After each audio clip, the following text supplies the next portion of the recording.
చాలా రకాల వంటలు వండి యూట్యూబ్లో అప్లోడ్ చేస్తున్నాము. అన్ని టేస్ట్ బాగుంటాయా లేదా అనే డౌట్ ప్రతి ఒక్కళ్ళకి ఉంటుంది కదండి. వండినవన్నీ టేస్ట్ బాగుండాలని రూల్ ఏమీ లేదండి.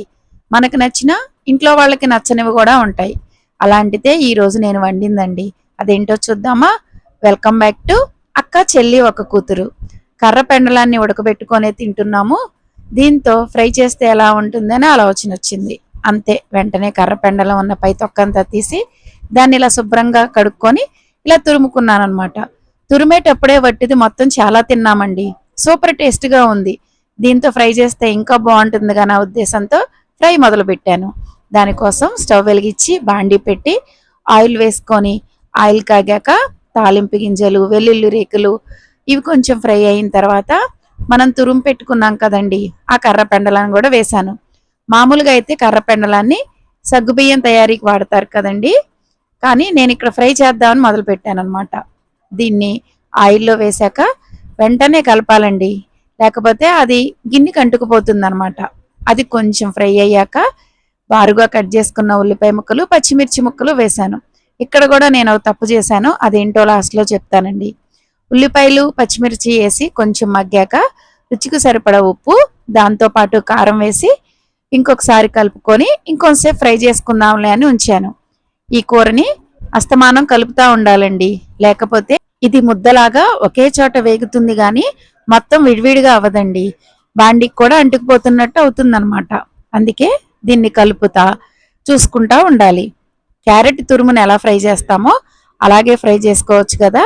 పచ్చి క్యారెట్ని తింటే ఎంత టేస్ట్గా ఉందో ఇది కూడా అంత టేస్ట్గానే ఉంది. ఫ్రై కూడా చాలా బాగుంటుంది అనుకున్నాను. కొంచెం ఫ్రై అయిన తర్వాత దీనిలో కరివేపాకు, కొత్తిమీర ఏమీ వేయలేదు కదండి, అది వేసి ఇంకొంచెంసేపు ఫ్రై చేసి అల్లం వెల్లుల్లి పేస్ట్ కూడా వేశాను. అది కూడా పచ్చివాసన పోయే వరకు ఫ్రై చేసుకున్నాను. కూర వండేటప్పుడు మాత్రం మంచి స్మెల్ వచ్చిందండి. కాకపోతే అస్తమానం కలుపుతూ ఉండాలి కదండి, అది కొంచెం రిస్క్ అనిపించింది అనమాట. కలపకపోతే ముద్దలా అయిపోతుంది కూర. కూర వండేటప్పుడే ఇంట్లో అందరూ ఉడకబెట్టుకునే నీ దుంపతో నువ్వు ఫ్రై చేస్తున్నావు, ఎలా ఉంటుందో అంటే సూపర్ స్మెల్ వస్తుంది, కూర సూపర్గా ఉంటుంది అని చెప్పి మరీ వండానండి. ఈ టైంలోనే ఉప్పు చెక్ చేస్తే ఉప్పు సరిపోలేదు. అందుకే కొంచెం ఉప్పు, దాంతోపాటు కొంచెం గరం మసాలా వేసి ఇంకొంచెంసేపు ఫ్రై చేసుకున్నాను. ఇక్కడ నేను 2 తప్పులు చేశానని చెప్పాను కదండి, అదేంటంటేనండి చెప్తాను కానీ ముందు కూర గురించి చూద్దామా అండి. గరం మసాలా కూడా వేశాక ఇంకొంచెంసేపు ఫ్రై చేసుకుంటే కూర రెడీ అయిపోతుందండి. కూర చాలా సింపుల్గానే అయిపోతుంది. అయితే ఇక్కడ నేను చేసిన తప్పులంటే, కూర ఫ్రై చేసుకునేటప్పుడు బాండీలో ఆయిల్ కాగిన తర్వాత తురిమిన కర్రపెండలం వేశాను కదండి, అలా వేయకుండా కర్రపెండలానికన్నా ముందు ఉల్లిపాయ ముక్కలు, పచ్చిమిర్చి ముక్కలు ఆయిల్లో వేసి కొంచెం ఫ్రై అయ్యాక కర్రపెండలం వేస్తే కర్రపెండలం వెంటనే ముద్ద ముద్ద అవ్వకుండా ఉండేదండి.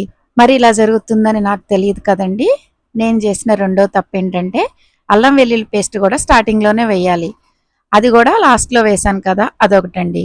కూర చూడడానికి అచ్చం క్యాబేజీ ఫ్రైలా ఉంది కదా, టేస్ట్ కూడా మరీ చండాలంగా ఏమీ లేదు కానీ కొంచెం అదో రకమైన వాసన వస్తుందండి.